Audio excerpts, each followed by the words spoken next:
Moi, ce qui m'intéresse personnellement, et je sais que ça t'intéresse, c'est le parcours de l'humain qui est derrière l'artiste. Totalement. Il n'y a pas d'artiste sans que l'humain a son vécu, son parcours. Complètement. Et le parcours d'Abdelmalik, on a plein de choses à raconter dès son début, dès son enfance. Ouais, je pense que chaque être, justement, c'est son parcours, son cheminement. Et nous autres artistes, en fait, on parle de nos histoires, mais d'une certaine manière, les gens peuvent se reconnaître dans nos histoires. Et c'est vrai que moi, j'ai un parcours, je viens de ce qu'on appelle les banlieues, les quartiers difficiles. J'ai eu une enfance un peu compliquée, mais ma vie, j'ai été, comment dire, c'est le savoir, l'éducation qui a sauvé ma vie finalement. Et l'idée, c'est le fait de pouvoir parler, échanger avec les gens. C'est le fait de dire aussi qu'on peut venir du bas et transcender sa condition et finalement devenir l'être qu'on veut devenir. Et donc, c'est ce cheminement que je raconte. D'une certaine manière, moi, je me considère comme un donneur d'espoir. D'où vous revendiquez aussi par rapport à votre parcours, l'identité et le parcours un peu, au début, un peu difficile et après, tu as trouvé ton chemin à travers beaucoup de choses qu'on va découvrir.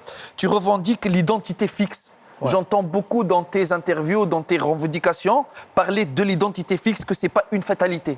Ouais, en fait, c'est au-delà de ça. C'est que je dis en fait qu'on ne doit pas justement être réduit à identité fixe. Par exemple, si on prend le cas de la France, il y a la communauté nationale, mais c'est composé de plein de communautés.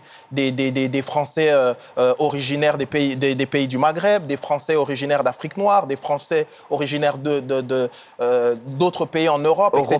Ouais. Mais tout ça, on partage un état d'esprit commun, un imaginaire commun. Et c'est ça qu'on doit privilégier. Être français ou être européen, c'est ni une couleur de peau, ni une religion, mais c'est le fait d'adhérer à des valeurs. Et mon idée, c'est ça, c'est de dire que moi-même, je suis noir, je suis musulman, je viens de tel quartier, etc. Mais je me considère français et mes racines sont profondément africaines. Oui, mais c'est un choix.